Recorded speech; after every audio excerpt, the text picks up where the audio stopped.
There we go.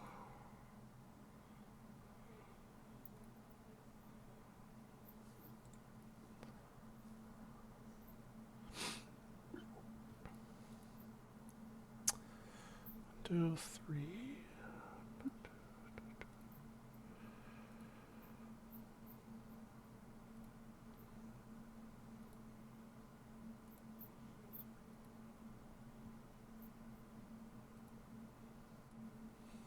God, I love your resting face. Why? Does it look pissed all the time? Yeah. No, it's so bad. Right? It's like the face you were It's my giving. face of What's her name? it's the face of like I have bad eyes and I'm looking at a screen. That's what it is. I need glasses. I'm Where am I? you have desktop Telegram open? Yes. Okay. Just sent you a photo for when I retell that story.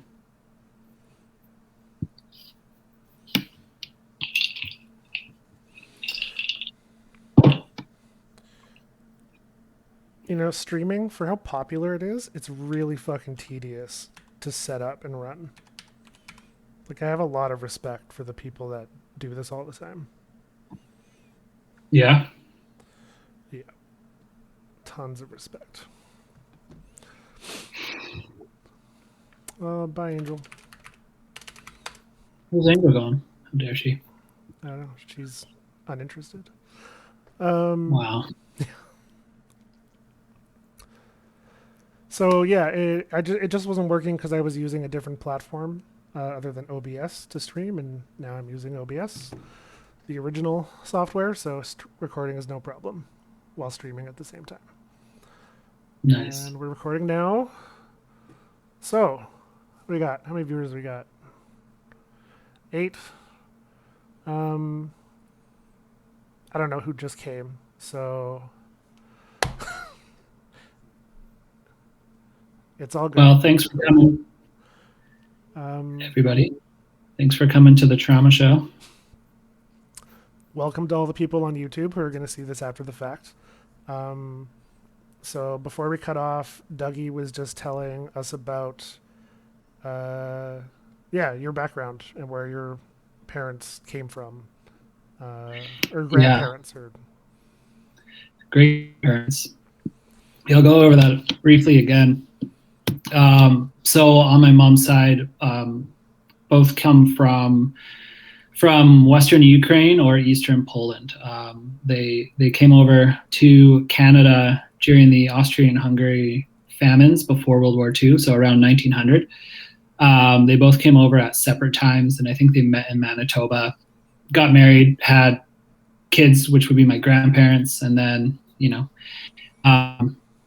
but we were talking about how it's tricky to kind of trace your family lines through Eastern Europe because it's just been blasted with crazy events and displacement and world wars and famines and genocides and all sorts of things. So Eastern Slavic people are just kind of scattered to the winds, and big families made it out of that area, like Western Ukraine and all those areas, to Canada, and they kind of lost a lot of connection with back home. And it's definitely like a story I've heard over and over from Ukrainian Canadians, how we can't really find too much connection back to that land. It's like kind of what the community and what they've done in Canada to maintain that connection. That's been super important for a lot of us. So for me, for a lot of people, that'll be things like Ukrainian dancing or cultural things or music and stuff like that. For us, it was always food.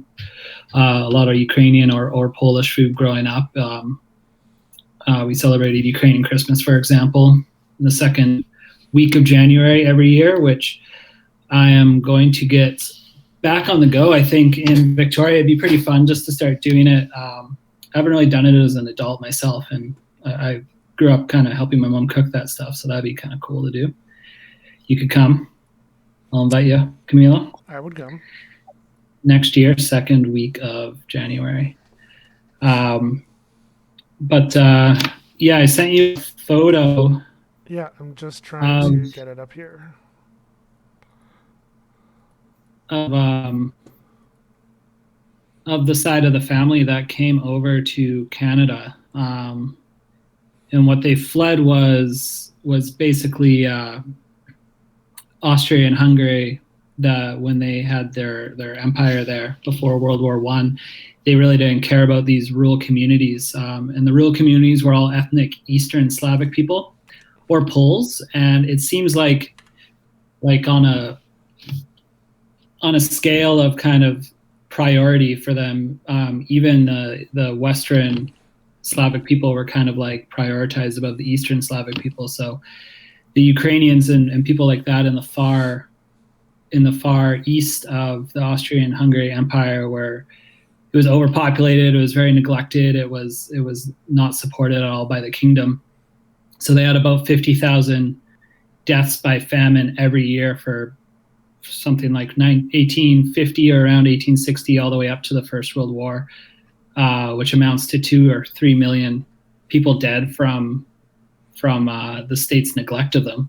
And that caused an entire mass emigration to Canada and the United States. And it's a big reason why Canada has such a huge Ukrainian population, is because I think we have like 1.3 Ukrainians, and a lot of those Ukrainians could, trace back their ancestry to this mass immigration because they're just kind of fleeing this oppression. Is there a name for that famine? Austrian Hungarian famine, something like that, or maybe Galician famine. So for people that don't know, Galicia it's like an out of date term, but in near modern times, it was the area that was a bit of Poland, bit of Ukraine, and a bit of Slovakia, and it was kind of a ethnically identifiable region of Rusins and Ukrainians in Central Europe. I'll put that in the chat.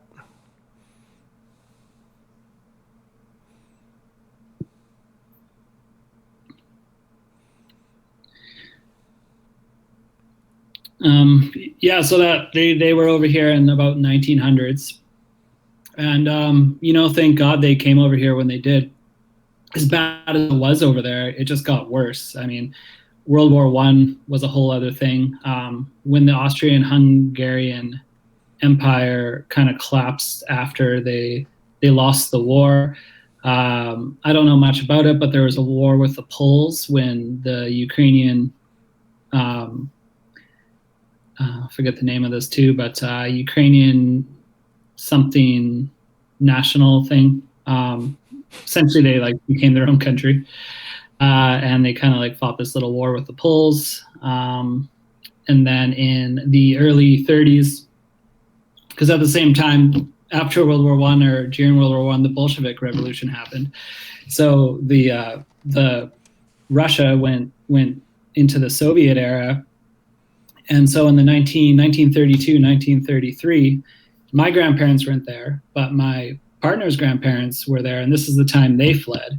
And this was during the Holodomor genocide, which was an intentional famine that Stalin perpetrated on specifically Ukrainians because they were a very unruly people. They didn't like the collectivization of the farms. They didn't like a whole bunch of stuff, and a lot of them were kind of dropping out of this collectivization. So Stalin wanted to, get them in line basically, and I think up to 6 million Ukrainians died during that intentional famine, and 4 million more Eastern Slavic people. So I don't know if that's Belarus or Poles or who exactly the other 4 million were, but it was all kind of those bloc states nowadays.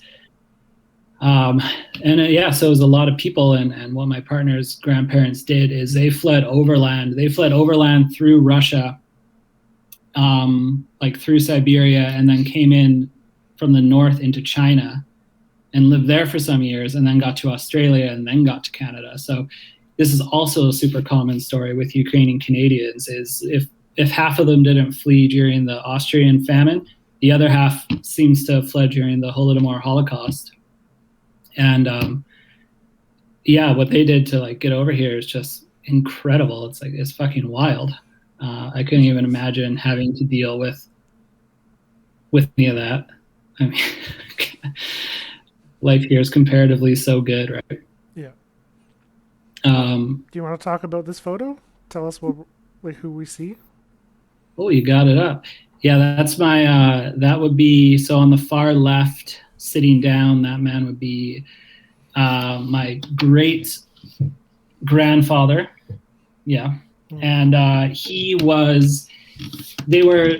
They're all. Everyone in here is Lithuanian, which is most likely ethnically Ukrainian, but he came from the Polish side of where the current border is, like just on that side. And his wife came from the Ukrainian side, like right on the border.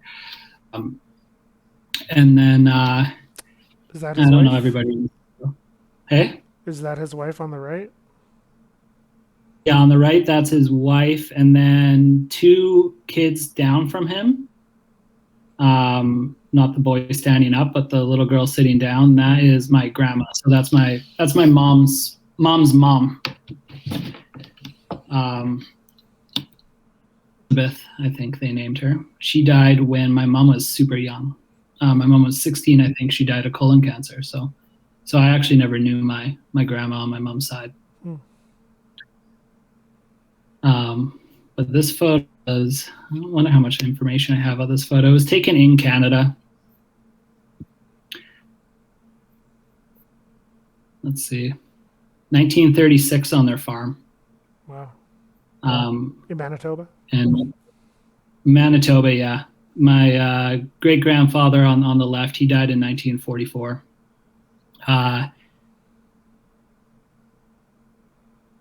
1930. It could be a little later than 1936 because my uncle there in the uniform, that's an army uniform. So this could have been more closer to World War II, or at least right before Canada got into it.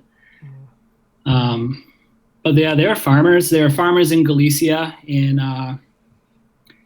the Ukraine. They're farmers when they came here. They were not rich people by any means. How do you spell Galicia? Galicia.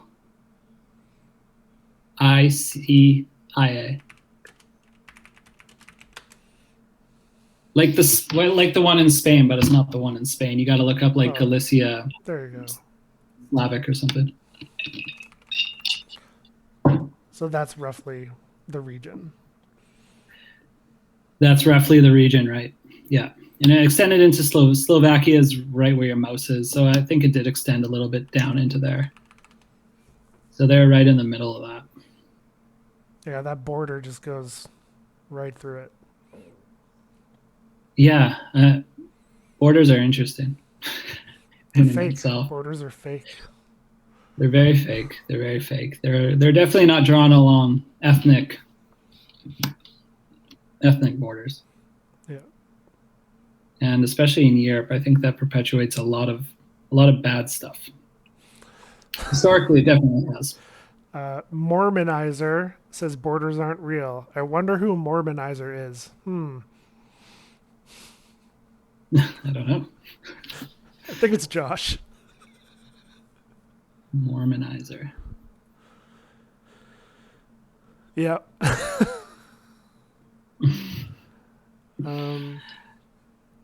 Cool. Thank you for sharing that bit of your history. Yeah. No worries. So here's something interesting that happened when the war like started a week ago, or not even. Camille, my partner, brought up that they don't know a lot of their family history, but like there's someone in the family who's like done an ancestry thing and like tried to map it out, and they found out that her grandpa, so he would have been a kid when they came over, because it would be her grandpa's dad came over from what is Odessa, where the Russians struck on day one, and are still occupying. And like they don't identify as Ukrainian. They don't really identify with any of their, you know, heritage or background. But it doesn't change the fact that like around the turn of the century, like their ancestors fled what was a famine probably or a war and came to Canada. And you know, they're not even counted, you know, in that 3% of Canadians who are Ukrainian and identifiable. You know, my partner's family doesn't even identify, and they've got that background as well. So how many more people are there? Like, I think the numbers are probably way higher, just way, way, way higher. Yeah, because I mean, what connects you to culture are it's like here's what I figure. When my grandparents came here, they were very poor farmers. They had a very humble life as they existed in Canada, and especially my mom's mom and my mom, and they got all these Western comforts. They had access to vacuum cleaners and microwaves and all this, you know, freedom of choice and all this. I feel like a lot of my mom's generation, or especially her grandparents, weren't so concerned about maintaining this connection to this like utter poverty that they grew up in. Like, why would I celebrate being this poor potato farmer in Galicia when like I could like, you know, drive around in this car and do these things and like have a house on half of an income and in all this, right? So I think it's just so easy to sever cultural ties, especially in North America.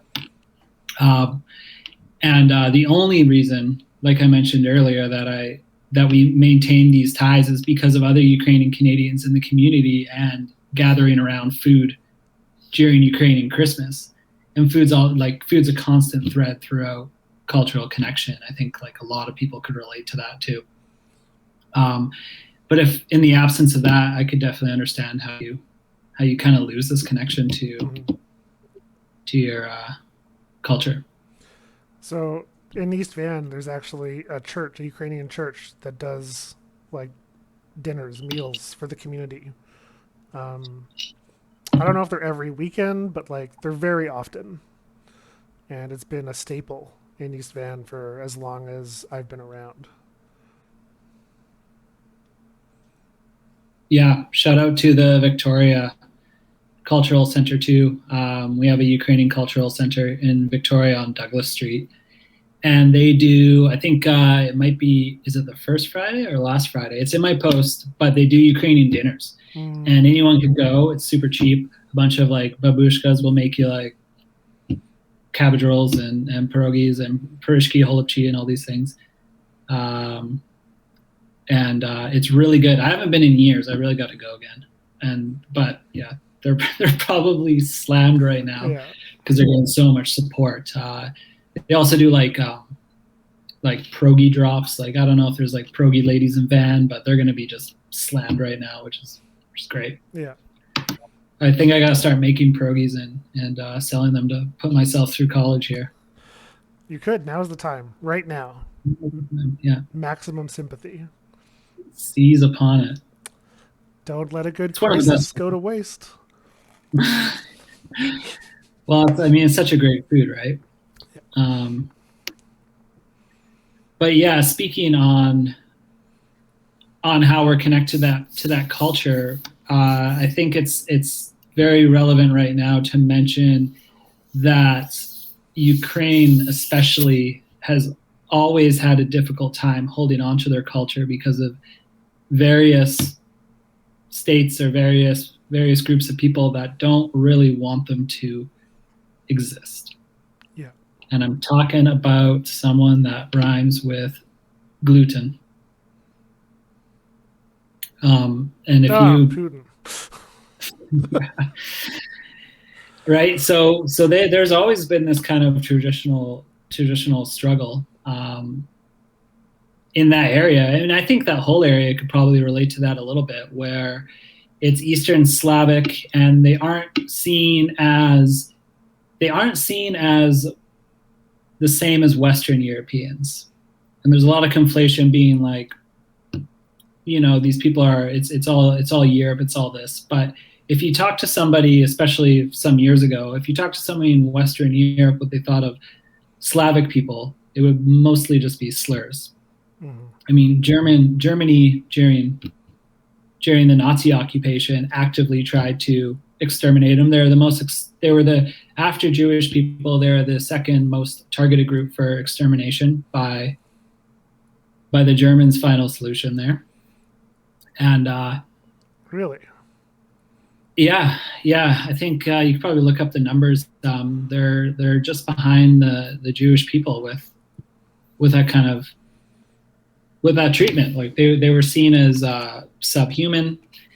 You're talking about Ukrainians or like Eastern Slavic. Okay. Whether you're Russian or Ukrainian, Yeah. or Polish. Wow. Yeah.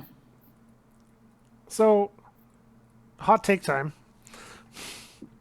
Why do you think Putin bothered to do this? No. I mean, I can't even begin to think what that guy's mind is like. It's insane, obviously. And I feel like these days you have to like caveat that I'm gonna say a lot of bad things about Putin. It doesn't mean that I'm absolving NATO's responsibility in all this, or that I'm like pro NATO or like pro West or anything like that.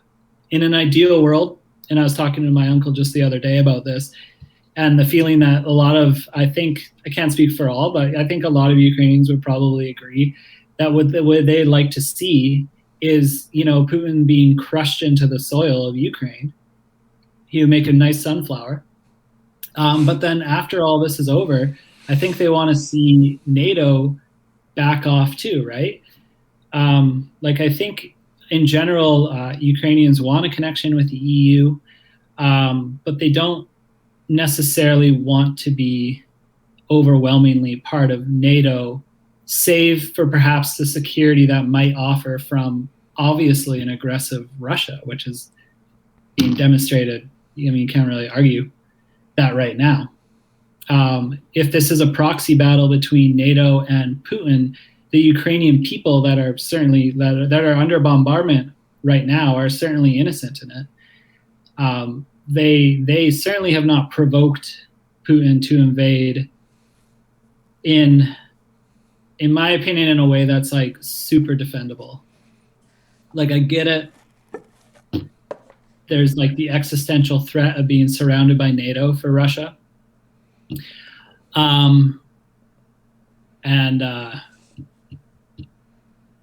So I mean, perhaps it's just that. Perhaps he just wanted to get ahead of it and prevent Ukraine from joining NATO. However, there's other stuff.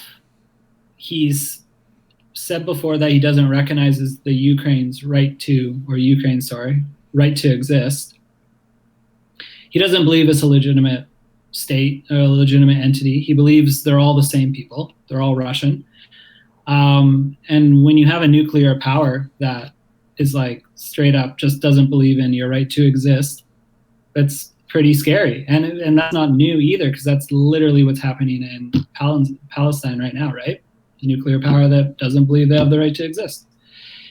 And I wish this commonality would actually like build solidarity rather than having people like being like, well, who has it worse, or who, all this like narrative about, there's all this whataboutism going on. I think we could support both things at once, and I think we should, because there's so much commonality between the two. There's the other angle, really quick, of Putin wanting to control everything kind of east of Kiev for, I don't really know the reason. Resources, maybe? I don't know. I don't know that take very well, but I know there's a lot of foreign investment in resources in Ukraine, and there's a lot of oil, there's a lot of gas, and Europe's very dependent on oil and gas, which largely comes from Russia. And if Russia gets cut out of this exchange, I could see why Russia would want to make sure that doesn't happen. Cool. You didn't say anything too bad. Well, at the end of the day, we're speculating on Vladimir Putin's mind, which is like an insane thing to speculate on. Yeah, I don't think there's any. We're not going to figure it out. No one's going to figure it out. I was just curious if you had a short take on why he would do something that seems now to be pretty foolish. It feels like it was vastly a miscalculation. Yeah, here's my hot take: Russia sucks when they invade other countries. Yeah, they don't have a good history. They're only good on their heels when they're at home. They And put their back against the wall, look out. But they helped defeat the Nazis, but at enormous human cost. Their casualties were insane. What were they? Did you look them up? Russian Over 20 casualties? million? I think it was around 20 million, which is that should. It's effectively a genocide, even though it's not targeted. 20 million people. Yeah. It's just insane. That's 5 Torontos. Yeah, it's gross. It's so gross. And I think this idea that we owe them something for essentially defeating the Nazis is just such a bizarre take. It's one of the worst. It's the second worst take compared to the take that I saw about Ukraine's low vaccination rates in the bomb shelters. Wait, back this up. Is someone saying that we should be backing Putin because we owe Soviet Russia for helping defeat the Nazis? Yeah, I think someone, I guess it wasn't you, but someone sent me someone that had this take of Russia. Might have been you, yeah. No, I don't think I said that. Help defeat the Nazis and all this, but what's interesting is they also they turned around and then committed genocide on all the bloc states immediately after that and immediately before. They defeated the Nazis sandwiched between 2 literal genocides. Mm-hmm. So I don't know how much we owe these people. Nothing. But the Russian state, obviously the people of Russia don't want to be in Ukraine. As I understand it, a few of them have been confused by the entire operation. There seems to be legitimate sources reporting that some Russian soldiers are we thought this was a training exercise. What are we doing here? We don't want to kill our neighbors. We don't want to kill Ukrainians. Ethnically, these two people are so close in relation. Mm-hmm. And so close, in a practical sense too, that there are Russians that live in Ukraine, vice versa. So it's really a state policy, an empirical policy of,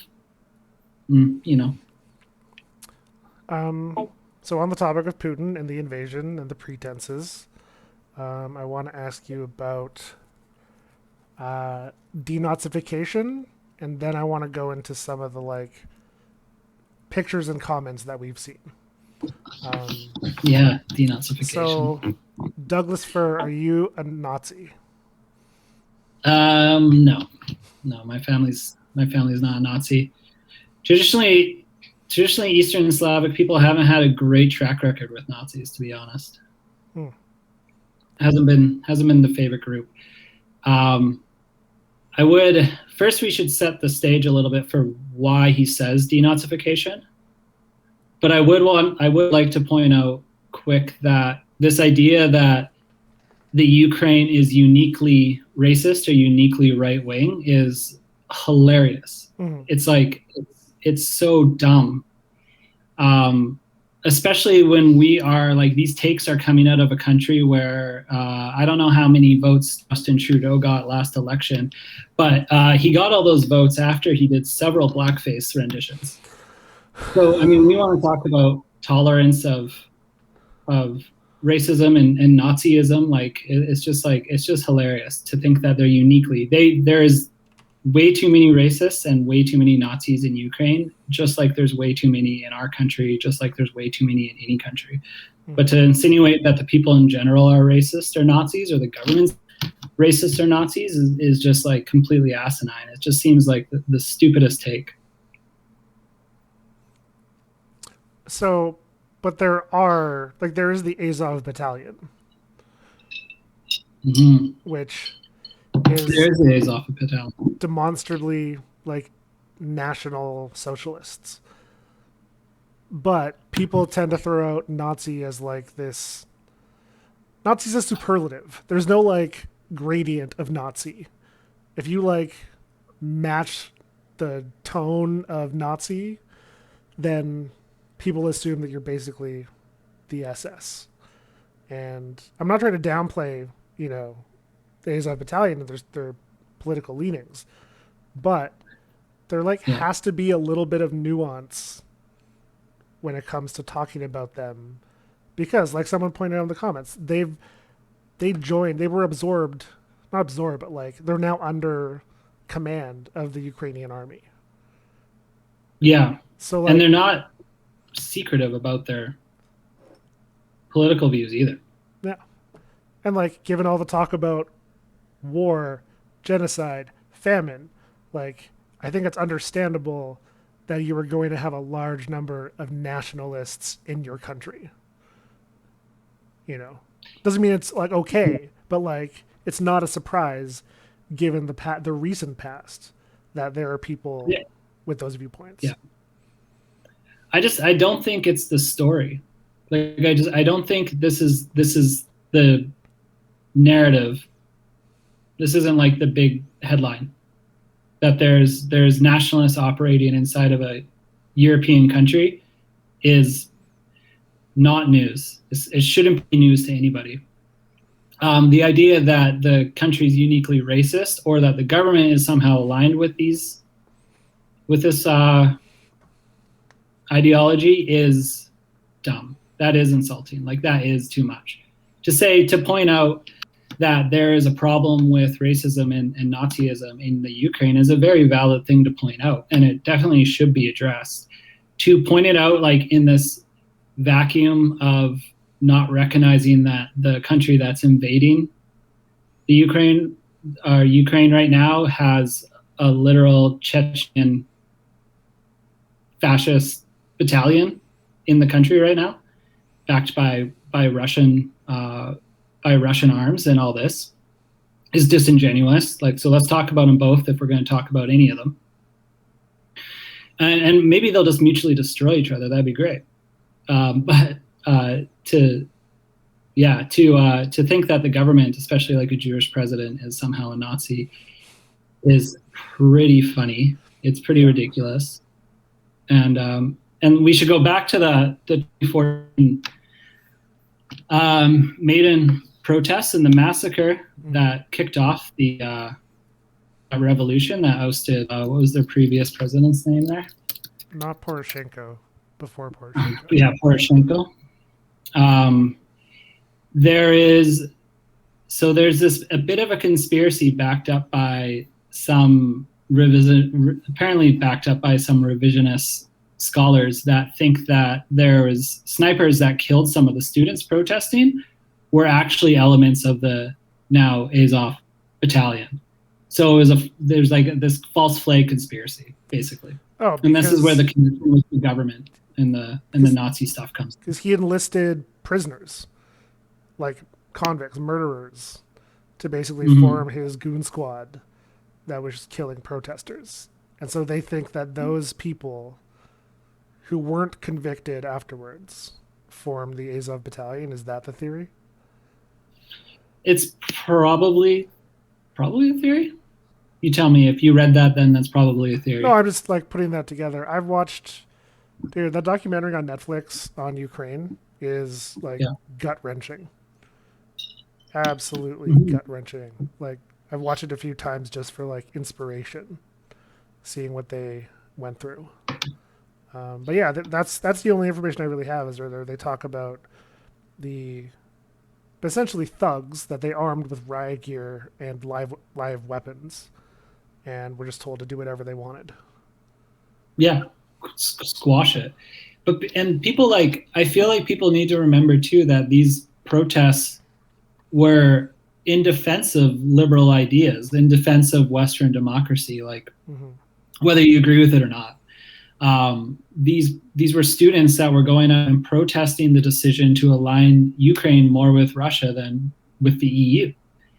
So this wasn't like the idea that it was a far right coup is just like, to me it's just ridiculous. To me it seems a lot more like an organic revolution of people that were being murdered by the state, and then more people said you can't do that, and then more people said, and et cetera, and it snowballed into ousting the president.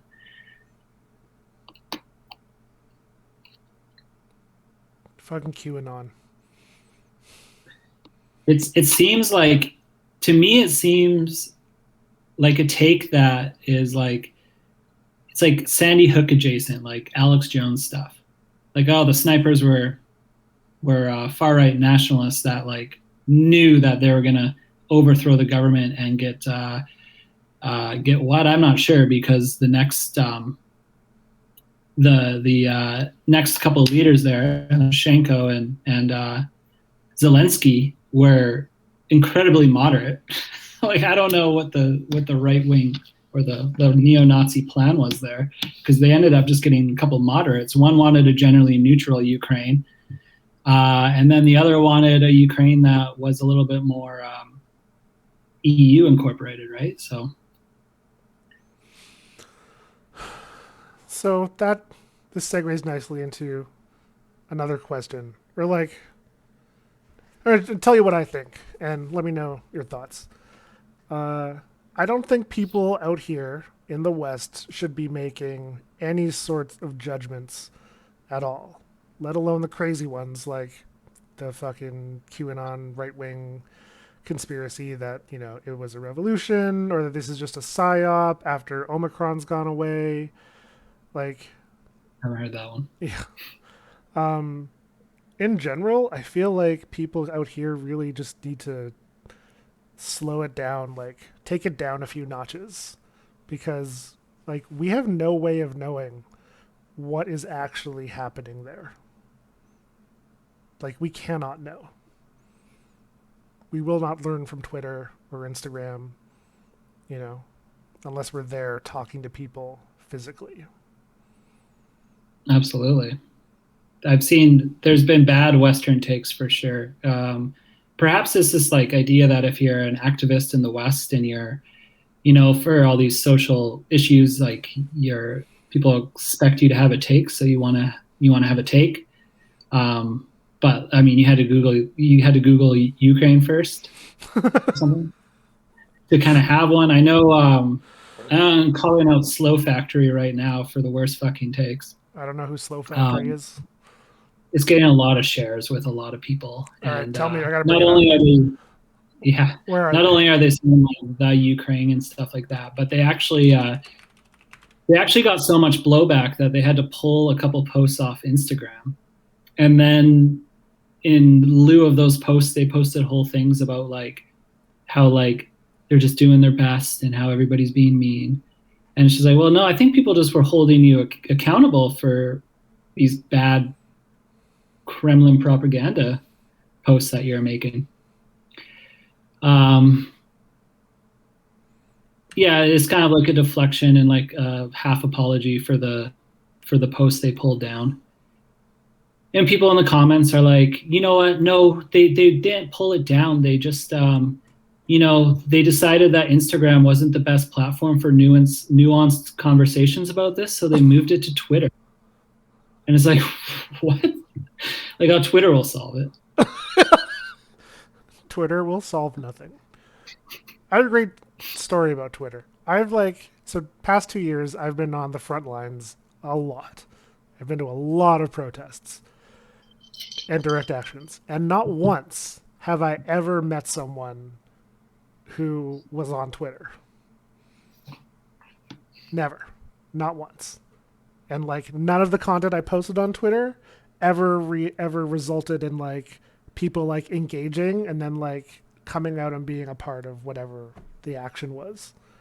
So like Twitter exists in its own little universe, and I just do not even fuck with it because no one there, in my experience, has like, I don't think they have anything relevant to say because they're not there on the ground, but they think they're going to solve everything. Anyways. Yeah, it's an echo chamber of bad takes. Yeah. Especially about a war.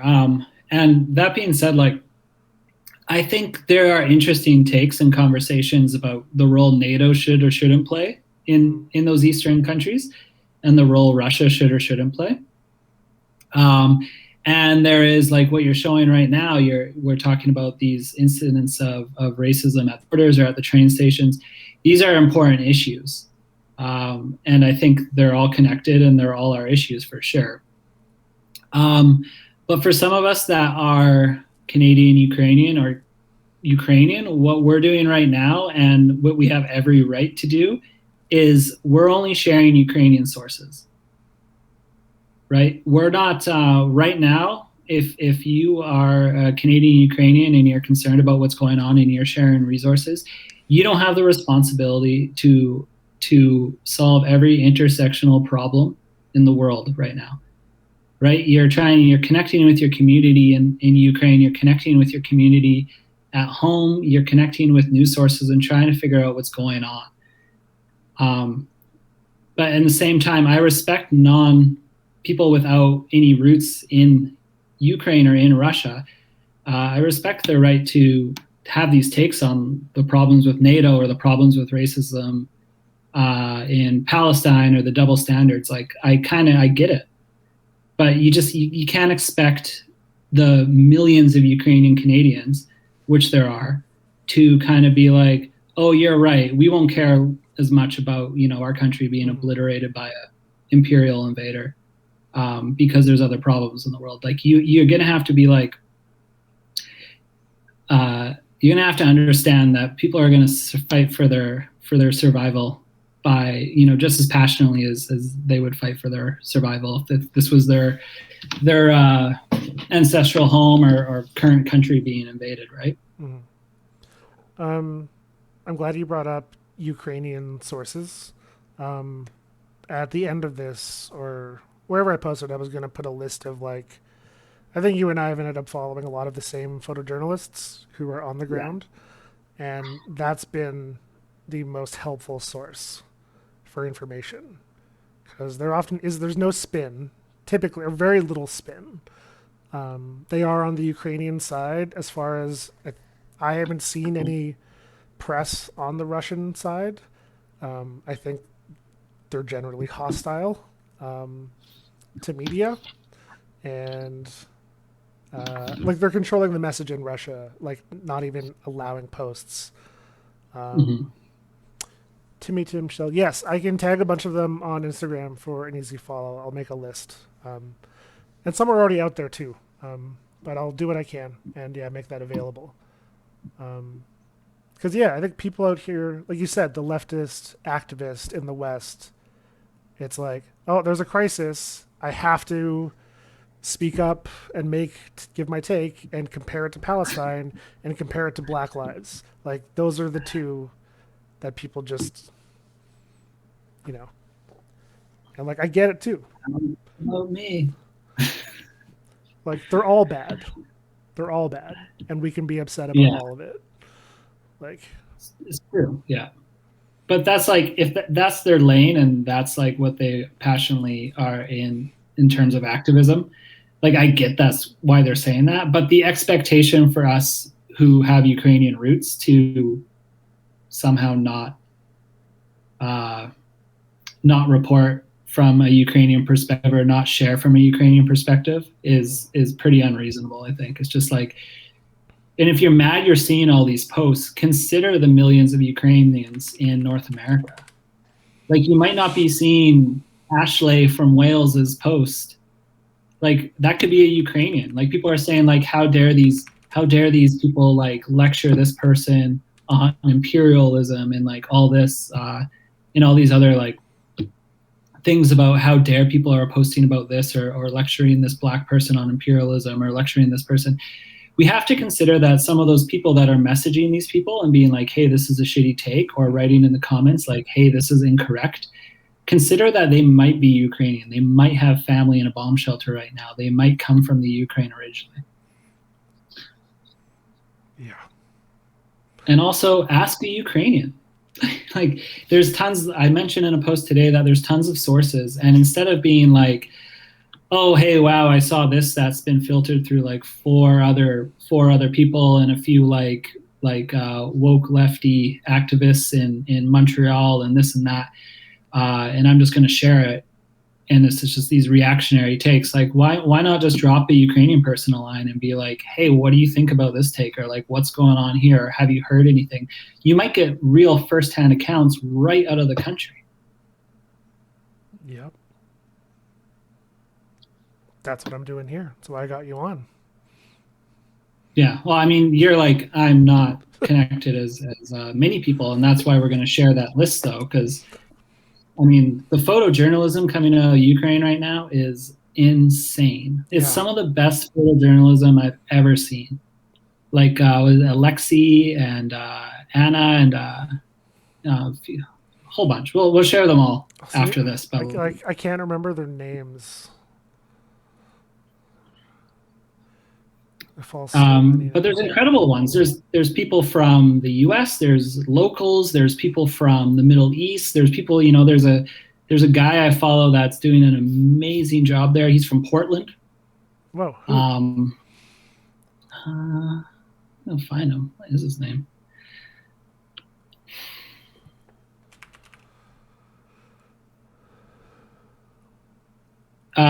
He was the very famous photo of 4 days ago. Can't remember the city. It might be Kharkiv. The apartment building that got bombed, and there's a blonde lady with a head wrap, and she has like blood and stuff. It's been picked up by tons of big organizations, but that was this guy, this young guy from Portland that's over there doing conflict reporting, right? I'll find it. I'll put together the list afterwards and get them all there. Yeah. I just can't remember. Point is, there's a lot of kind of takes from inside the country, and we don't need to be listening to like Michael's take from Salt Spring Island right now. I would actually, Popular Front. I haven't listened to their podcast, but these guys they typically cover conflict, and they're not super hawkish. Some of the accounts, and you've seen this, are like very pro-war and are like waiting for this conflict to come and are pretty racist.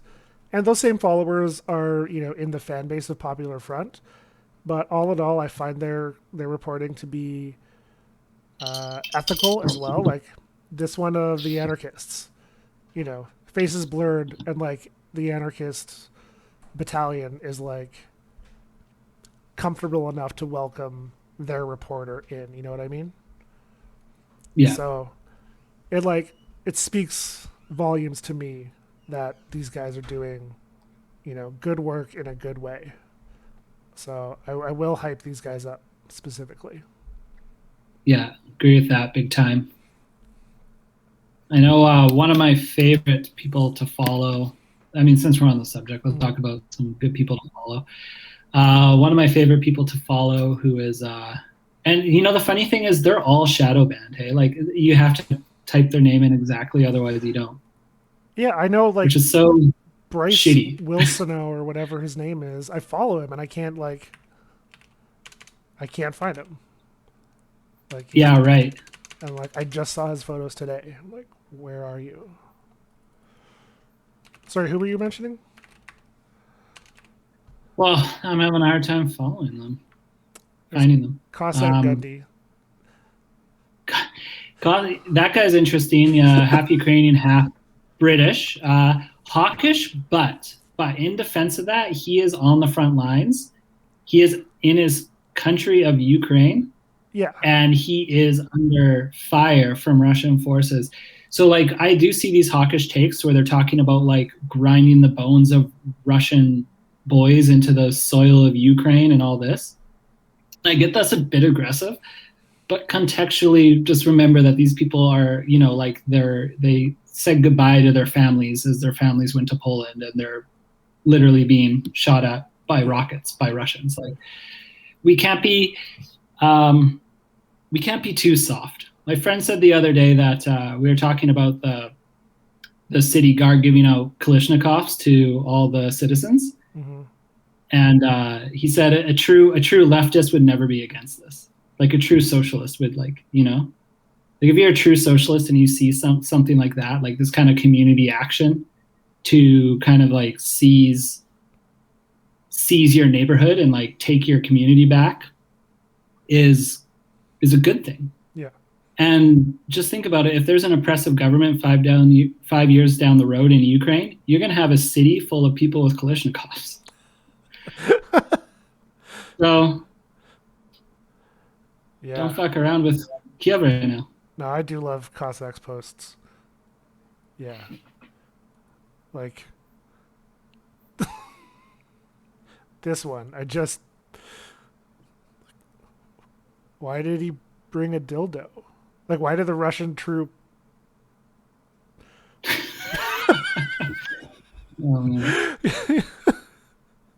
Yeah, he's a mad lad for sure. Oh yeah. And like so one of my favorite ones is, yeah, sorry, I'll message it to you on Instagram. You might follow her, but it's Anna Sick. It's Anna Senek, and Anna is just your average photographer, not average, great photographer, like very, very well known, at least in Ukraine, but like shoots cultural stuff and shoots like, you know, photo shoots and glamour photo shoots and stuff like this, and like very staged stuff. And she picked up a gun, and like her last post there, they show all these photos just like contrasting like what this person is going through now compared to what they were last week. Like and it's just this incredible contrast that people really need to understand, that if you're a Ukrainian person, it's not like an academic talk over like what's worse, NATO or Russia, or like which one must you choose, or any sort of binary thing like this. You're kind of like, well, I'm under attack. I'm a photographer, I'm a teacher, I'm a grocer, but I'm going to pick up a gun because I'm able to, and you know, my country is under attack. Not only just under attack, but under attack by someone who expressed that they don't have the right to exist. Yeah. And that's a pretty serious threat. Yeah, Putin's speech was like, it honestly sounded like the like ravings of like a madman, like totally delusional. It just sounded so far-fetched. Like he's really just craving like Tsarist Russia, and like Lenin fucked up. It was a mistake. They shouldn't have been so tolerant of these Western like ethnic, you know, minority groups. We should have stayed as like a strong one Russia. Like hearing him talk like that was just, I've never hear that point from like anywhere. Like it seems so unpopular. Yeah. Like, yeah, and we have to remember all this in the context of their historical relationship too. It's not just there. I've seen a lot of like probably helpful infographics, but like, you know, Vox will put out an infographic like, what's going on in Ukraine? Like, where did this start? And they almost entirely all start in 2014 with the revolution that is wrapped in conspiracy and wrapped in all these other things and suspicion. But what they don't talk about is how much anxiety Ukrainian people have over a return to what they see as Soviet rule, because the Ukrainians were never quite like, say, you could probably make the argument that other regions were more okay with the Soviet style of governance than the Ukrainians were, like Belarusians, for example. I posted in my stories. You could read a story my uncle was telling me. He used to do business in Belarus, Yeah. and when the Soviet Union fell, right when it fell, he was in Belarus, and all the young people were like, they were stoked. They were so happy. The Soviet Union was gone. They like wanted all this Western stuff, and that's a very common story. But the older people were anxious because they're like, well, where's my government assigned apartment going to come from? My government assigned job or task or whatever, right? Mm-hmm. So there was a lot of insecurity with that change with older people. And then he went back. He went back. I got your story up here now. Did you? Yep. Yeah. He went back like 3 years later after Lukashenko kind of seized on all those anxieties because it was such an aging population. Lukashenko came in and said, well, I got you security, like, and he kind of went back to that Soviet style, at least a little bit, at least in a dictatorship way. And he has not relinquished power ever since. But my uncle was telling me when he went back 2 years later, he had like KGB escorts, and then like he says there's a KGB guy following the KGB guy, and and he had all these new government officials, right? Because they're just like Lukashenko's in, we're going back to being closely aligned with Russia. We're gonna get all our friends in all these places of power and control, and it kind of goes into Anna's story here because they are generally close, the two countries, in a friendly way, but now one's sending missiles or allowing missiles to be sent over from their country into Ukraine. And now allowing nuclear devices as well. Yeah. So it's important to like understand this all these anxieties and all these problems started well before 2014, especially in a population that, I mean, Stalin tried to genocide this population because they were unruly. They didn't want to be under Soviet rule. And those anxieties and those sentiments carry on till today. They don't want to be part of Russia. There might be a few provinces or states in the east that are ethnically Russian, but I think even the support in those is like goes from apathy to resistance. But like they're just. But like, would they even be ethnically Russian? Is there even an ethnic Russian? Wouldn't they just be like a local nation, or what do you call it, like a local ethnic group that like has affinity or identity with Russia as a nation? But like, yeah, I mean, I suppose so.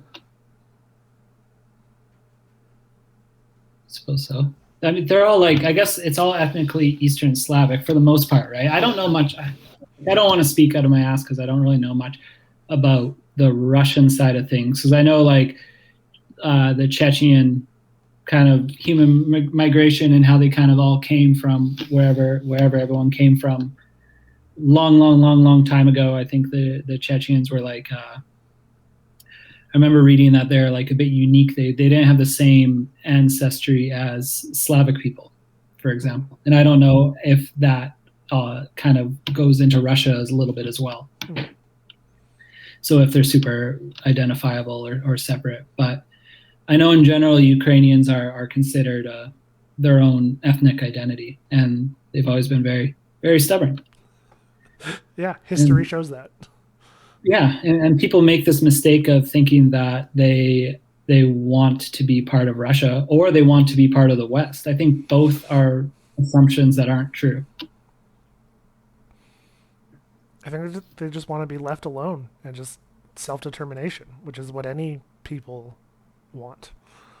Like, exactly. And we have to, in North America, we have to think about this through the lens of like here, you know, I'm a colonizer here. I'm a settler. These aren't my ancestral lands. I have no connection to these lands ethically at all. Ethnically, not ethically. But over there, this area is and where these people have settled come from thousands of years of habitation, right? Yeah. So I think there's like the relationship with ethnicity and land in Europe even if you're white ethnic in Europe with land is different from here. Mm. I think people that make takes from here have to realize that it's not quite the same relationship. Can we move on from history and stuff and the current war and talk about this past weekend? We can. Do you want to? Are we doing the protests or the? I guess we could just fold that into the coat of arms. Yeah, I mean, first off, like for those who are just joining, um, Doug and I, Doug is in Victoria. I'm in Vancouver. Um, there were protests, not protests, sorry, there were rallies in either cities. Vancouver on Saturday, Victoria on Sunday, and thousands and thousands and thousands of people showed up in support and solidarity with Ukraine, and thousands of Ukrainians as well. It was not just a solidarity rally; it was like the people, like Ukrainian people, en masse. Were Yeah, there. it was community big time. Yeah, um, and yeah, I don't know, it was a pretty incredible experience for me. Um, but yeah, I'm wondering how was Victoria? Victoria was good. It was a very incredible experience.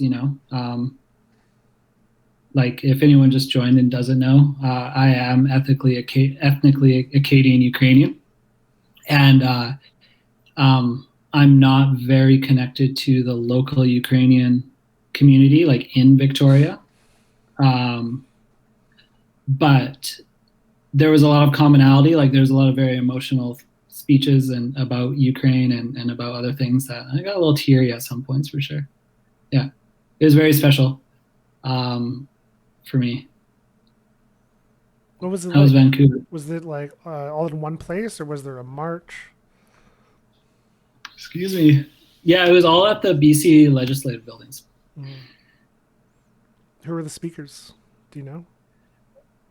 Yeah, I do know. I do know. There was the Ukrainian Canadian Congress president was there. The Victoria president of the Victoria Ukrainian Cultural Center was there. Laurel Collins gave a speech. Who's that? Other politicians? Laurel Collins is an MP for, I think, I should know this, hey? It's embarrassing. Is Laurel Collins a federal MP? NDP. Oh, she's 37. She's our age. Ooh, she's doing so Overachiever. much better than I am.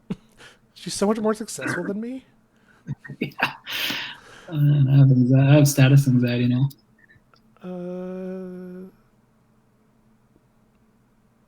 Oh, she's a city councillor. Oh no, Laurel Collins? she was a city councillor in Victoria. Now She's our federal MP. Member of Parliament. Yeah, there we go. Yeah, so she's a federal MP for Victoria, whatever. Yeah, you should know whatever who that else. is. I didn't vote for her. I would not vote NDP either. Yeah. I voted conservative. Just kidding. And I voted communist. There we go. Yeah, so she spoke. Deputy Mayor of Victoria spoke. A few other people from the Ukrainian community spoke, and from Ukrainian community that have family in Ukraine. Mm-hmm. And those were very passionate, very fiery speeches. I think in general, I know we're going to talk about this, so segue into it. I think in general, Ukrainians that have family there, Ukrainians that are very, very, very connected to Ukrainian culture in Canada, they want to see NATO intervention in Ukraine, which I think is very dangerous. But that's kind of the vibe I think I got at the rally. Mm-hmm. There was a lot of talk about the no-fly zone. Yeah, that was too. Which seems like that would lead directly to conflict, right? Like from what I gather from it, from reading about it, that would segue into like pitched air battles, and next thing you know, it's NATO Russia. Can I ask you, while we're on conflict and intervention, I want to ask your opinion on this. I'm not anti-war. I'm like anti-imperialist. So like I think there's a role for mutual defense, but I think NATO is just the worst possible institution militarily in existence. Like it should be abolished, honestly. But I think there's room for like Ukraine's neighbors in solidarity to defend its neighbors. You know what I mean? Like I don't see that kind of intervention, and I don't think that's possible. But I think if world powers were aligned in a different way, I can see I can see like a just intervention. I just don't think it's possible the way things are currently. Yeah. I don't know. Well, if we're gonna talk ideal scenarios, um, it would be great to see Ukraine on her own just grind the Russian invasion into the ground. Which I think And might I happen, and it shows how useless NATO is. They don't even need NATO because Ukraine can handle it on its own. well, and that's an ideal situation for just kind of delegitimizing NATO too, which would be awesome, Exactly. right? No, fuck them. Who needs them? Yeah. Little Ukraine can manage to. Um, so that would be ideal because when it comes to a situation like this, especially when you have connections to that country, uh, yeah, you turn into more hawk you ever thought you would, where you're like, you want to see these invaders get absolutely crushed and sent back home. And in some weird alternate dimension where it was NATO invading Ukraine for some reason, I would have the exact same position. Yeah. Right? It's not who it is. It's not like it's the idea of this like empirical minded giant superpower just uninvited going into a country that's pretty unprovoking. Yeah. Right? It's the same way we root for the Palestinians. It's the same way we root for anyone in any country that's just like under oppression that has relatively less power than the person that's oppressing them.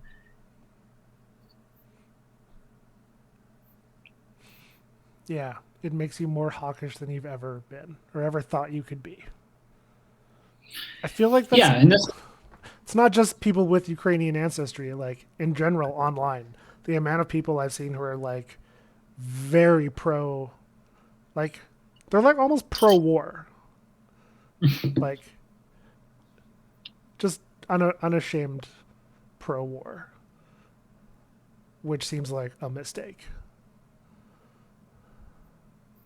yeah, I think so. I think if this devolves into some sort of nuclear standoff, that's the worst case scenario, right? Which is why I just want to see Ukraine just fucking handle them. Yeah, I feel like that's going to happen. They have grit. I don't think people should not underestimate Ukrainian people. They have a lot of grit. It's their land. They know it. I saw they're taking down road signs because the Russians had paper maps. Yeah. They're just taking down all the road signs so they wouldn't know where to go. And they have they're going to clandestinely get weapons. We know that. Yeah. Always happens. And they're inviting foreign nationals to come fight with them, which is apparently going great. So in the comments, Turkey said she had a friend who left London and went straight to Poland to get in and join the army, the resistance, civilian militia, whatever. But I think I was talking to you about the dirtbag left. I was trying to find an article about it, but maybe I'll send one out later. But yeah, the dirtbag left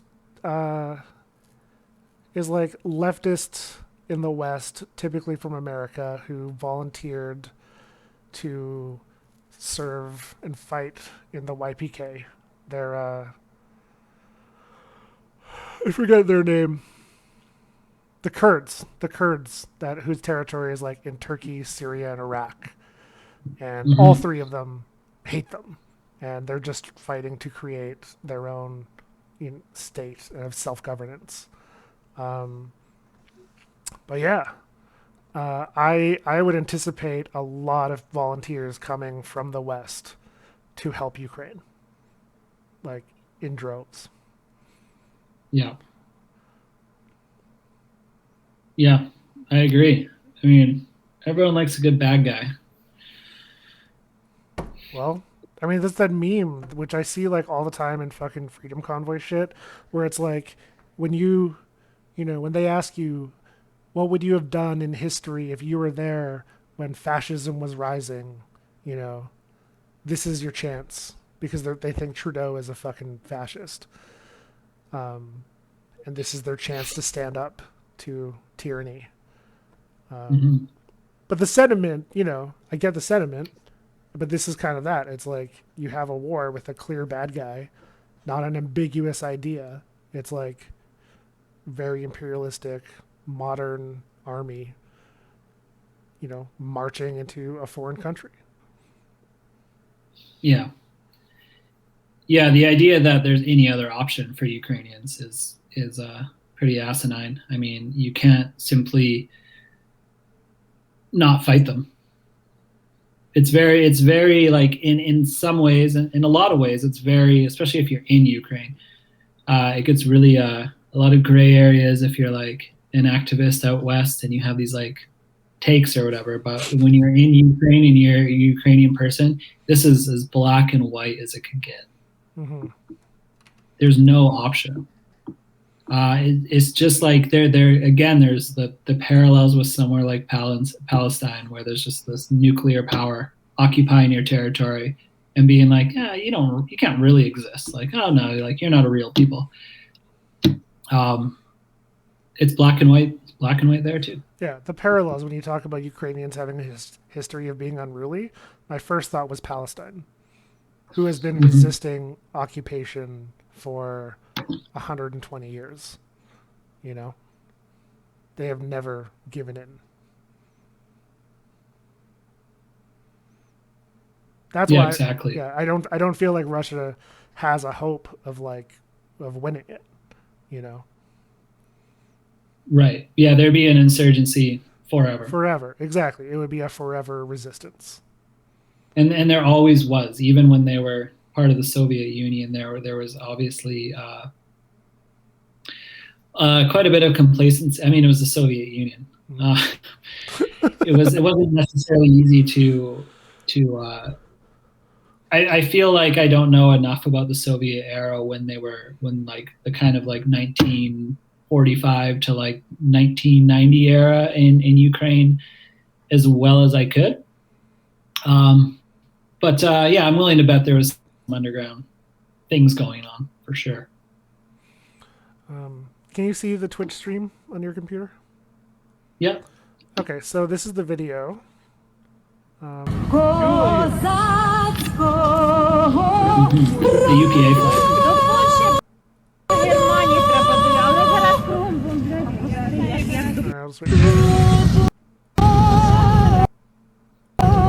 So this is the guy. Oh no, the guy behind him here is holding the red and black flag. And where is the comment? Anarchist Network, Victoria, or Vancouver Island. So I got a couple comments like this who were trying to point out fascist symbols, and you've talked about like the trident, which is the coat of arms, and is used Which everywhere. we should touch on. Yeah. But this one, a quick Google is, yeah, their colors are red and black. They have the same, version of the trident. Like, I read over a Say, bit. well, yeah, but that trident is different, right? Yeah. Oh, it's on a shield with 5 points. Yeah. So I think like the best analogy that I can think of is like, imagine you're as far as like, oh, that's a fascist symbol, and we're talking about the trident here, not the black and red flag. But if you're like some Finnish guy and you're like watching like the Fairy Creek protests or something. Mhm. You don't know anything about Canada. This is like this is the people that are taking this take in Canada. So you're like just some Finnish guy, don't know anything about Canada. You look watching Fairy Creek, and you're like, what's all in they got the thin blue line badges, right? Yeah. Which definitely have like some fascist connotations, like, and has a maple leaf in it. And then you're like watching that, and like you're getting some takes from people like us about how racist this badge is. And then you go on to you hit up Instagram, and you go on to like your friend's profile, and you see a Canadian flag, and you're like, oh, that's like a fascist symbol, right? Like that maple leaf. And it's kind of like the same thing, like the level of research, quote unquote, that you have to do to Mhm. realize that the coat of arms is so surface that it's just like people that have that take, it's surprising. Like I don't know how you could have that take like seriously and Yeah. actually like confidently tell someone that's a symbol of fascism, when it's just like this coat of arms that predates, and I have a post on it now that predates Nazism, or the idea of Nazism, and predates any modern state in Europe besides like England. Um, so I don't know enough about their organization, like the actual OUN. Um, I also don't know enough about this guy holding it to, in my opinion, like really make a statement on whether it was he was associated with it or whatever. Like, I feel pretty insecure in like making calls like this until I've like confirmed it. I feel like is my Yeah, so that stance. guy, that's not an anti-fascist flag. No, the anti-fascist one is diagonal, red and black. Um, Right. but like I mean, blue and yellow is also the colors of the Swedish flag. You know what I mean? Like they're just colors. Do I Yeah. know that this guy is a Ukrainian nationalist? No. Is the flag also that symbol? Yes, but like I was saying earlier, just being physically being here, not being on the ground where there are probably dozens of militias around us, if we were there, like I just don't really feel like calling something out or labeling something if I don't really know what it is. I think it merits more research. Definitely. Well, the to touch on the UPA, which is part and parcel with OUN Mm-hmm. in Ukraine, that organization and those colors and like that kind of flag dates back to Nazi occupied Ukraine, right?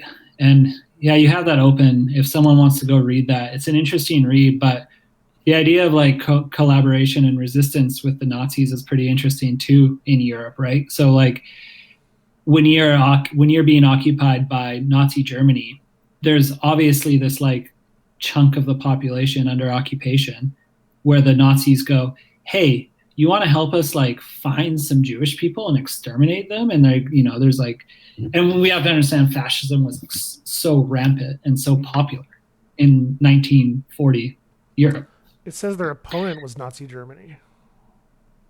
Uh, well, that thing I they I mean I were wouldn't trust Wikipedia, English Wikipedia for everything, obviously, but Ukrainian Insurgent Army, active regions, ideology, size, opponents,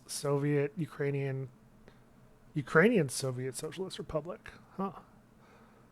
I'll look into that later. And Nazi Germany.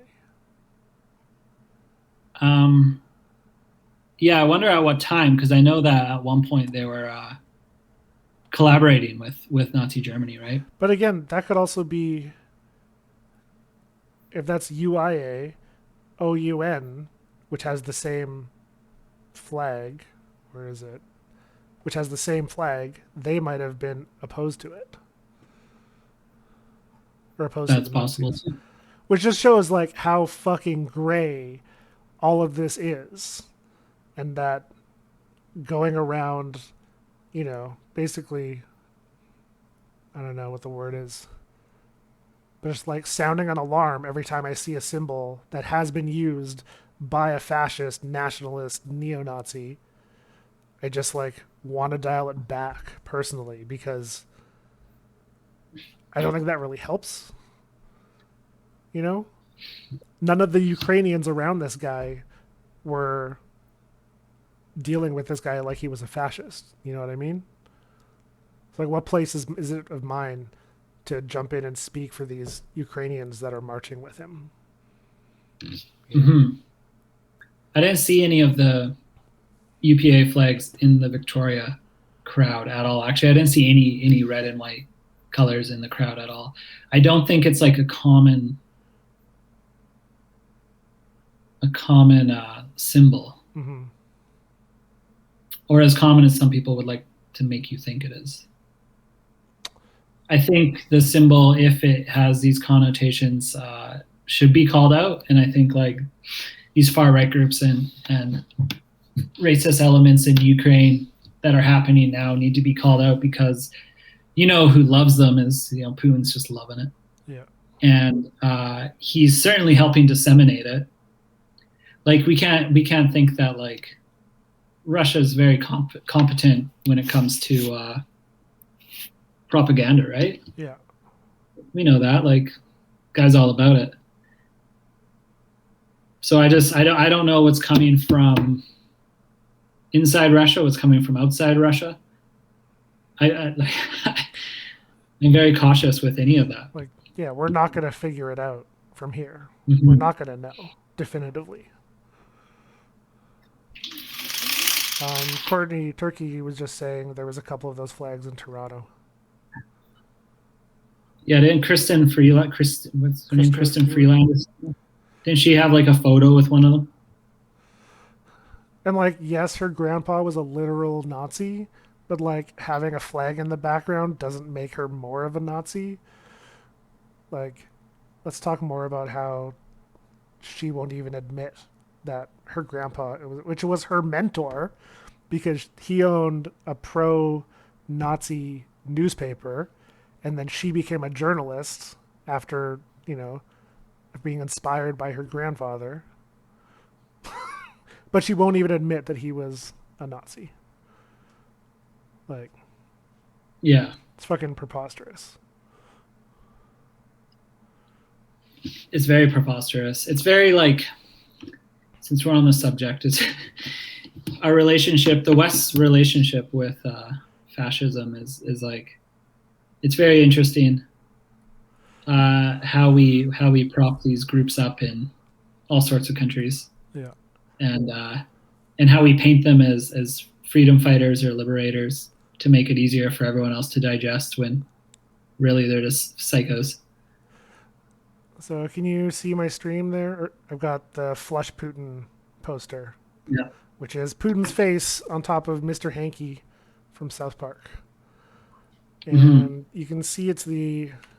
I'm going to look up the coat of arms just to make sure it's the right. If you can put up the coat of arms, and then if you could put up the coat of arms that Azov uses, Yeah, yeah, I will. that would be helpful because you could see the differences. Like I said, like it's like the thin blue line. Like if just because you use a symbol of the state and then edit it in a way to make it your own emblem, Yeah. does not mean that now entirely represents your ideology. Like it's just Yeah. Give me a second. it's weird.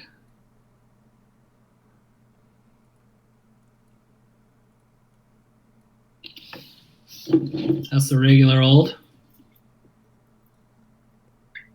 Can you see it? It was just up. What am I doing wrong here? Oh, good. Okay, I'm going to hide you for a minute.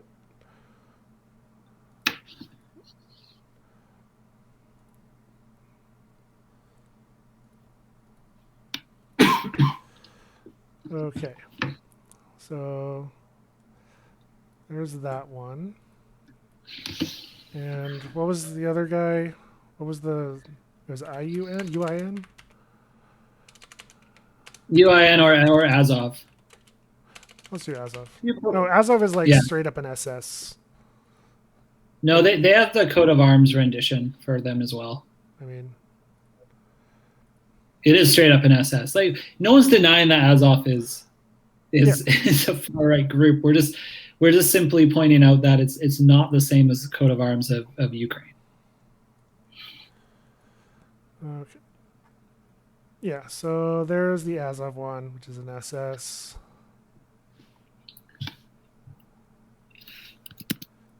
Oh, so there. It's in the bottom of the Azov emblem. Right there. Yeah, there you go.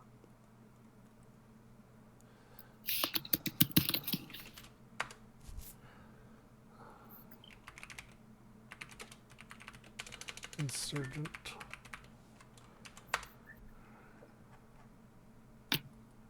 While you're looking this up, a funny aside that you might find amusing What's that? is the trident, like the coat of arms, the proper coat of arms for Ukraine that's been around since 1918. It actually made it on the British counterterrorism signs and symbols of hate What? page. And the Ukraine was like, what the fuck? Like they were taken by surprise. They're being like, what on earth? Like, why is this on there? This is like our coat of arms. And I think it was because of like Azov or some other hate group just kind of throwing it on a crest. But people are kind of making fun of it because other symbols that are on this like counterterrorism signs of hate are Greenpeace, Extinction Rebellion. So, you know, those British people that all Ukrainians are identical and love and everyone's part of NATO and everyone's part of the EU. Yeah, those British guys, they had their actual coat of arms on a hate symbol list like 4 years ago. All right. If anyone, there's no love lost between the Ukrainians and Western Europe. I can tell you that much. Like if I was Ukraine, I wouldn't want to join NATO. You know, I feel like I'd just be so misunderstood. I would just be like, "Oh, what the? No, fuck." So, Damn. I was about to buy a new camera body today, and the guy changed his mind. He's not ready to sell it. not ready, eh? He had a change of heart. He's just like, not ready. Sorry, a little bit of sidetrack there. Ah, such a bummer. If anyone is selling a Nikon Z6, get at me. Okay, let's get into these symbols. You can see on the flush Putin on the left there, the corners are 90 degrees. It's kind of like a teardrop in the middle. And it's basically the same as the coat of arms, which is in the middle of the page here, which is, yeah, this like spoon teardrop shape. And then, I don't know, two knives on top. Two knives that are stuck in two shoes. That's what I would call it. There's a whisk in the middle. A whisk? Oh, it's, yeah, there you go. It's someone cooking. It's a whisk, two knives, and a pair of boots, basically. You can make this out of homemade items. I could literally make this on my cutting board. Shoe knives. Okay. Shoe knives. That's what we're going to call them. Yeah, that's all it is. That's the Ukrainian coat of arms. This on the right, I mean, it has a sword instead of a whisk, which kind of tells you it's already kind of fascist. Yeah. And it's got the 5 points. 1, 2, 3, 4, 5. Especially in those corners. Yeah, that is helpful. And like I didn't know this before we started this either. They don't make pierogies for sure. I didn't know this till we started the stream. And I think we're going to learn a lot about Ukraine as we follow this and do more research. but we're probably going to get it wrong a lot. I think that's an important caveat to have. Definitely. So I just have the some polls on Ukrainian polling for a desire to join NATO. Yeah. And keep in mind, like Ukraine hasn't really officially pursued NATO since 2014, right? Mm-hmm. So this was like since the revolution. So the far right revolution that overthrew the government wants to join the socialist European Union. Are you? Say that again. You lost it. So the far right nationalist overthrow of the Ukrainian government was when they started to pursue these like the socialist joining of NATO and the EU. I'm just pointing out how kind of ridiculous the idea of a far right coup is, and how it's purely Kremlin propaganda that it was a far right coup, because it wasn't. If anything, it was a socialist coup, like a more of a leftist. Yeah, liberal democracy. They were not radicals. Yeah. They were just like they wanted self determination. It's like what most Yeah, revolutions are. but so the country's been incredibly split on NATO membership. Almost 50-50, like 55, 45, 51, 49, until recently, February. I guess there was polling done on February 16th and 17th, where 62% of the country all of a sudden supported membership. But consider how low that is when you're like under the threat of Russia, imminent threat of Russia. They have an army amassed on your borders, and 38 of the country is still like, nah, like we don't need NATO, like we don't want it, right? So I think like this idea that the people in Ukraine want to be part of Russia or want to be part of NATO is again perpetuating a binary that might not necessarily exist, that I think we in the West are obsessed with talking about. And in talking about that obsessively, we're kind of missing the fact that there are real civilians and real people and real, that are getting bombarded and fighting an imperial invader that doesn't believe in their right to exist. So I think everyone needs to keep that in mind a little bit. Yeah.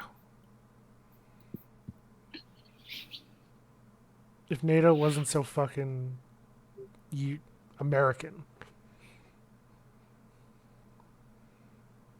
or if there just was no NATO, just goes back to that other thought. Like I wish mutual defense was a thing on like a more local scale. Like, Mm-hmm. what if Yugoslavia? What if Poland? What if Romania was like, you know, we're not going to let you attack our neighbors, who again some are probably ethnically, like the Galicians. The border literally cuts them in half. You know, Yeah, I think Poland and Ukrainian people have quite a bit in common. so they're not even like neighbors; they're literally your people. Yeah, yeah, especially West Ukraine and East Poland. I mean, ethnically, it's very similar. But that's just not going to happen. No, no, and but again, they don't have to choose. They don't have to be like we have to either be close with Russia or we have to be close with NATO. They can pursue neutrality, right? Yeah. They can easily, and their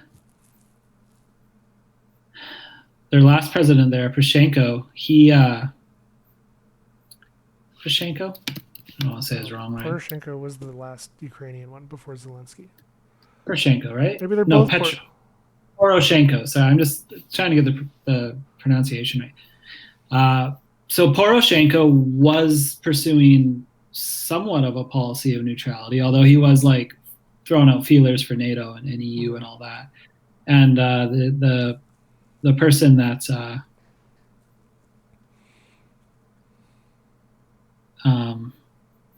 he replaced was also, what's his name?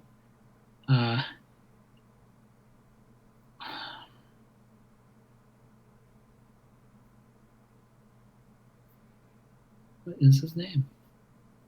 Not Zelensky.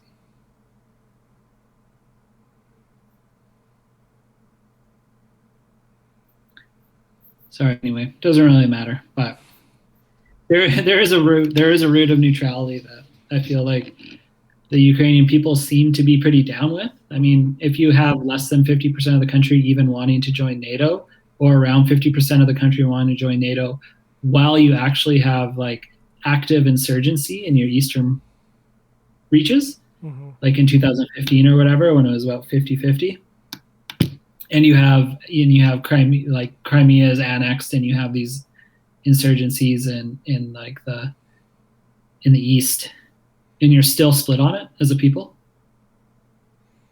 Yeah, maybe they don't need NATO. Yeah, I don't think they certainly don't want Russia in their country. Yeah. What other symbols were there? Maybe just those two, right? Those two. The trident's like the egregious one. That's borderline offensive. Yeah, people are like far right symbol. To call it a far right symbol. Yeah. Yeah. Like, I don't think every take on the Ukraine being shitty is egregious, but that one is egregious. Yeah. And then there's the black and red UPA thing, which people have a point. Yeah, but also like, I don't think we're gonna be the ones to know, and like, I would look at the protest. What the video I took is like hours into the protest, and this guy is marching near the front, and like none of the Ukrainian people, that I witnessed, I didn't witness any confrontation with this guy. I didn't witness anyone approach him. So I don't really feel like it's my place or anyone's place to speak up about it yet, because it's still a bit ambiguous. Yeah. Well, I don't know if you've noticed, but it seems like it's everybody's place to give you their take on a country they Googled last week. No, that's the point. It's not. Yeah, it's like it is a weird Western thing to like, I have to give my opinion on this. Speaking of weird Western things, I got a joke. I feel like if I do a live stream and there's two guys talking, we can call it a podcast. Okay, it wasn't that funny, but I liked it. That was the joke? That was the joke. I got to show this SNL bit. All right, where's... Courtney sent this to me.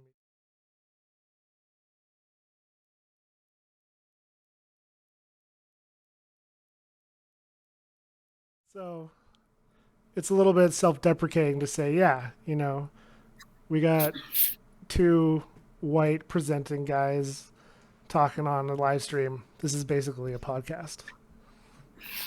Yeah. That's funny. John Mulaney is so funny. Yeah, he's good. Love that guy. And that whole bit was a banger. Sometimes SNL just like, their recorded bits are so much better than their sketches. The recorded bits are just polished, and like, they're almost always bangers from start to finish. Like, really, really like them. They have a lot of misses, but I think when John Mulaney's on, he writes, because he used to be like their head writer. Good. So I think when you have these like celebrities on that don't write, and then it's just kind of like, it seems like it's all their B stuff. Yeah. But then they have like someone like John Mulaney goes on and he writes all the sketches, and then they're just all like super brilliant. He just hosted, and even the live ones were like great, like complex musicals about New York subways. It's funny stuff. I'm not gonna hear all this. All right. What else did we have on the agenda? Nazis, no-fly zone. Yeah, we don't really know much about the no-fly zone, or know enough to really like. I mean, it kind of ties into NATO, who should just not intervene. Seems like it would start a war, like a bigger war. Yeah. Yeah, bigger war bad. That's my take. That's my official stance. Yeah. Like, I'm anti-war for a world war. I'm pro-war if the Ukrainians crush the invaders. Into the dirt. grind into his the dirt. bones into the sand. Yeah. Um, Um, yeah, I think that sums up our little talking points there. You want to call it a night? Any yeah, I stuff you think wanna so. stuff you wanna leave on? Parting notes for Yeah. our followers. Um, I think I want to leave on that. It's therapeutic to talk about because, to be honest, I've been having a hard time lately with this conflict. Some of the reason is because it's close because of being a Canadian Ukrainian. Like I feel for the people there. I feel for people that I know. Feel for people that have families there that I know. But I think a large part of it too is because of the crowds we run in, which I love. I love the crowds we run in. But there is a lot of people that follow me on socials that have really, really triggering takes if you're a Ukrainian Canadian on the war. Whether it's people like calling those symbols a hate symbol or a symbol of neo Nazis and stuff. Um, the energy like it drains out of me to like explain all this stuff to them Mm. like constantly and defend a people's right to defend their own existence is is definitely like super super tiring, but like it's also something you kind of have to do. So yeah, it's therapeutic to talk about because there's a lot of bad takes, and I feel like just because of what like we've done in the past and shooting activism and stuff all the last couple of years, it's just like a lot of those takes come my way because there's a lot of people that will follow me that have those takes, and then they'll DM me and message me. Um, so I've been ranting a lot to people like you or other like Ukrainian Canadians about it, and it's been really nice to like Mm. have that community to just be like, fuck these people. So, and um, on top of that, at the Ukrainian rally in Victoria, one of the speakers was talking about how Ukrainians and Canadian Ukrainians have done a bad job at representing their culture Mm. and their beliefs and their ethnicity, and kind of like called on all Ukrainian and all Canadian Ukrainians to tell people the stories about like their ancestry or like give more context to the Ukrainian struggle rather than like this all started in 2014. Mm-hmm. Because I think a lot of misunderstanding with a lot of these takes stems big time from people just not knowing anything about the context with Ukraine versus the West and Ukraine versus the East, like versus Russia traditionally. And I think a lot of these things could be cleared up if people that have Ukrainian history and know a little bit about their Ukrainian history share more with people that are kind of having these bad takes. And again, I support the takes like that are, hey, we need to care about this conflict too. 100% agree. Although I don't think people are like actively ignoring conflicts just because Mm-hmm. Ukraine's happening. Like, I am pretty sure if Ukraine never happened and Putin stayed home, a drone strike in Yemen would still go unprotested. Unfortunately, like I don't think this is sucking up all the oxygen in the room because I just don't think there was ever oxygen for these other conflicts, and there needs to be.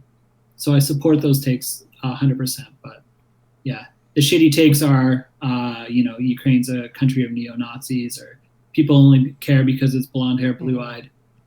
Europeans dying, which is, I don't know many blonde hair, blue eyed Slavic people. And my blonde hair and blue eyes comes from my French side, not my Ukrainian side, that's for sure. So just like takes like these, I just think are just like a little bit misinformed and they misunderstand the historical context of it all. Yeah. That's it. I think it's a good moment to build solidarity with the struggle in Palestine. The commonality, 100%. like, is just it's so apparent, and it feels like the easiest thing to draw comparisons too. In like in not in a like, why aren't you upset about this? But in like, look, these are the same things. You know, why aren't not why aren't you, but like, can we talk about how Israel is an apartheid state? You know, Israel is the same as is operating the same as Russia. Like you said, it's the only Middle Eastern nuclear power, and it is, it basically says Palestine has no right to exist. It never existed. It's Yeah. like totally parallel struggle. It is. The difference being like Ukraine in a way has NATO in a way behind it, or like, I mean, not really. Yeah. Again, this whole idea that they just have NATO behind them is so ridiculous because like just how NATO and Western countries have treated ethnic Ukrainians throughout the years has been like flippant at best, like just like a whatever kind of attitude towards them. But yeah, I mean, Palestine doesn't have like a giant conglomeration of superpowers quasi behind it. And I don't know though. Like I know some things get into Palestine clandestinely from wherever, from Egypt or wherever, right? But there are parallels, and I think there's a lot of people that want to have this honest conversation about like, let's build awareness around these other conflicts through Ukraine. Like, yes, stand with Ukraine, but also let's build awareness through that. There are a lot of legitimate, genuine takes on this. But I think there are also a lot of takes out there that are upset because they think that a certain issue should get more. Like they don't see the ability to concurrently care about these things at the same time. And they're upset that this is getting attention, or they're getting very involved in ID politics where like they don't think that it deserves attention for whatever reason. And I think those are the bad takes that people have to call out, even though it could be scary calling those out because, Before we go, I want to talking about solidarity and building those relationships. There's one photo I got.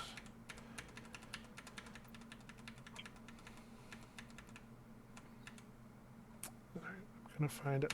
Well, I think I should share a few. I gotta find them, but there's a few interesting videos from Cree and Métis about the relationship traditionally between the people on the prairies that are really interesting. That I think some people might find some interest in as well, because they had a lot of cooperation and friendship when the Ukrainians first came over here. Because everyone was they're all treated like shit, so they found solidarity in the fact that everyone treated them.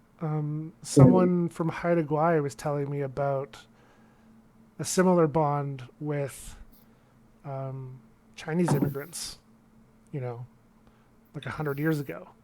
And because they're both coastal, eat a lot of fish, they brought soy sauce over and like taught them ways to prepare and cook fish and like how to use these other spices that they brought. And it was just fascinating to hear about that interaction and how they like, basically took what they learned and like use that now like in their cooking and the ways they prepare foods. And it was like, holy shit. Like that straight up came from immigration or I don't know what you would call it back then, not immigration, but like, I don't know. I mean, us Ukraine, like the Ukrainians now in Canada, like me, like we're white people, 100%. But when my great grandparents came over here, like when the original Eastern Slavic immigration came to Canada, I mean that's ethnic people,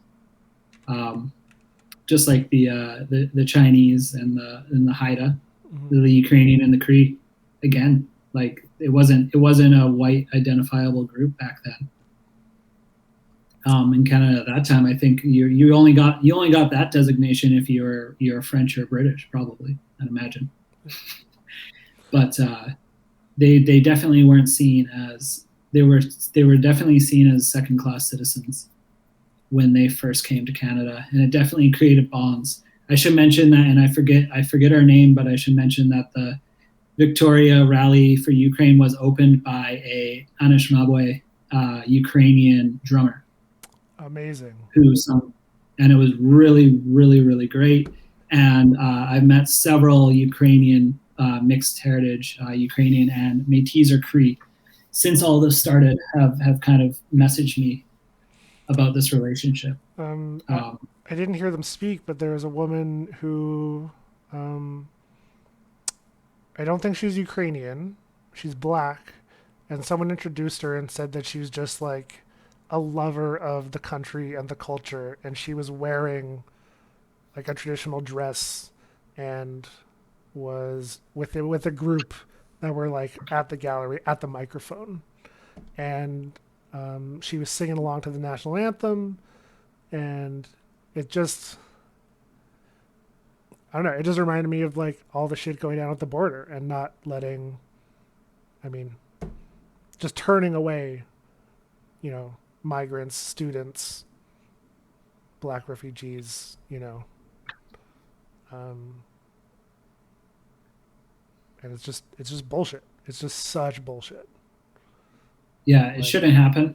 yeah, I've also heard stories of solidarity and protection from the border as well. People taking migrants and African students, like Nigerian students, into their homes till they could get it figured out with their embassies and stuff like that. good. And that's in no way to erase any harm that's already happened. Mm, But when we're like just dealing with news off social media, we have to realize what's rising to the top a lot. mm-hmm. And it's always the shitty stuff. Yeah, we'll never have a full picture online. We'll never have it. No. So I just put this photo up, which I'll make it bigger here. Is Vladimir Putin, History Will Judge. And I don't know what language it's written in, but they were a group who had, there was, they were, I don't think they were Hong Kong protesters, but like it was a sign like in relation to the Hong Kong protests and in solidarity with Ukraine, like from Hong Kong to Kiev or something. I don't remember exactly.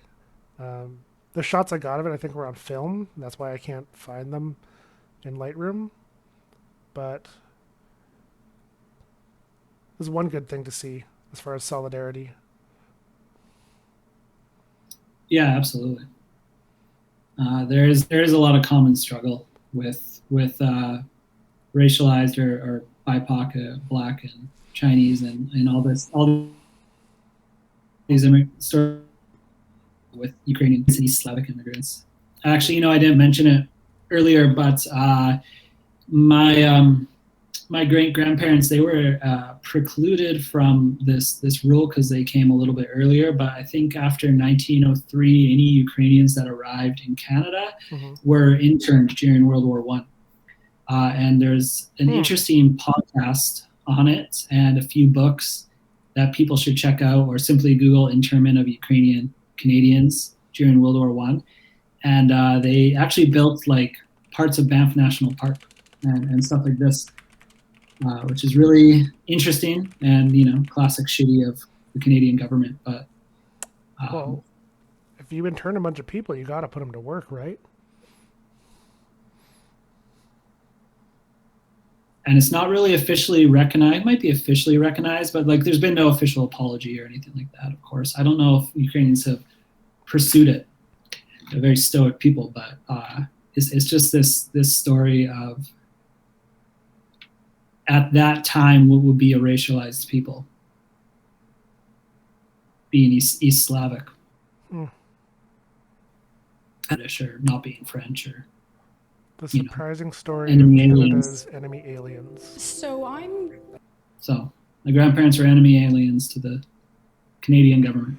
There you go. They even built the portion of the golf course at Banff National Park. Jesus. Is there like info at Banff to like acknowledge that? That's a Should ask. great question. I've never Okay. been on that golf course. Are you from Canmore, aren't you? Yeah, yeah, I'm from there. So I was so interested. I was like, did my great grandparents have to build this fucking park? Like what? Jesus.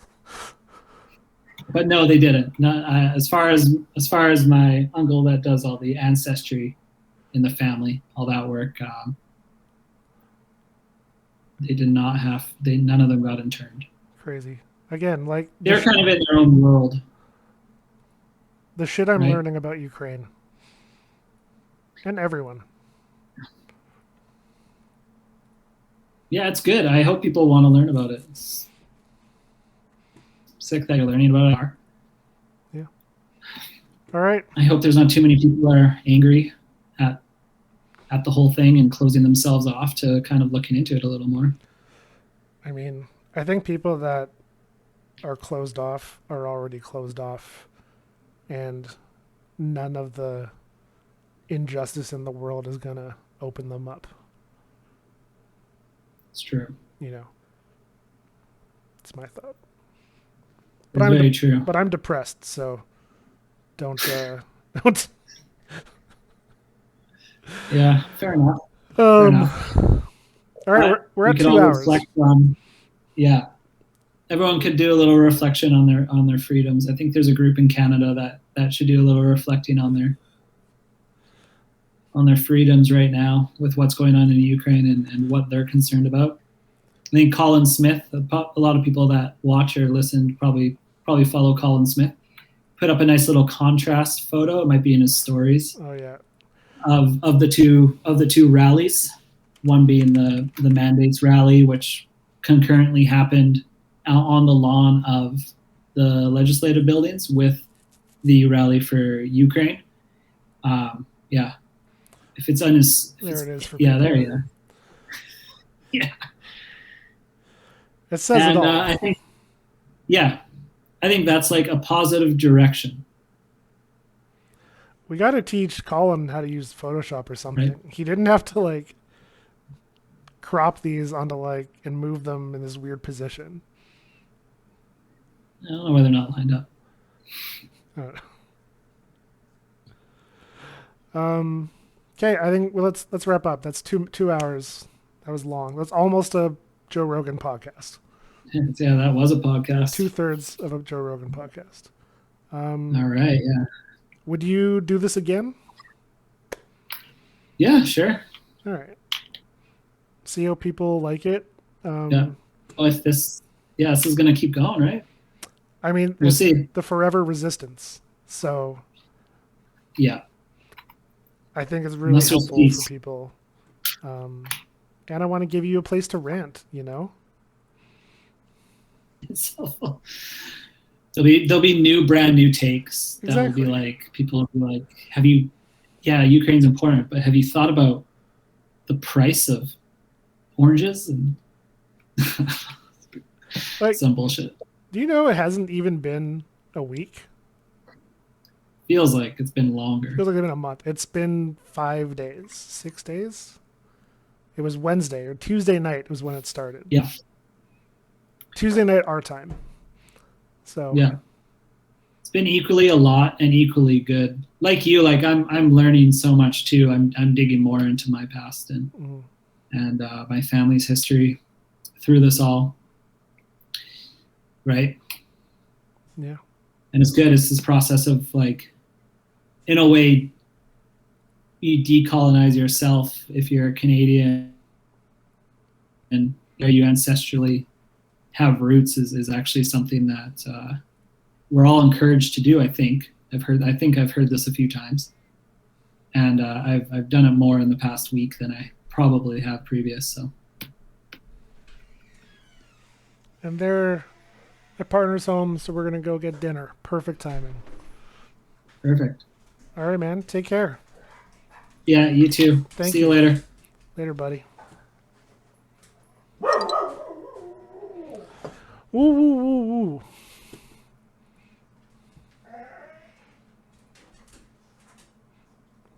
All right. Goodbye, folks.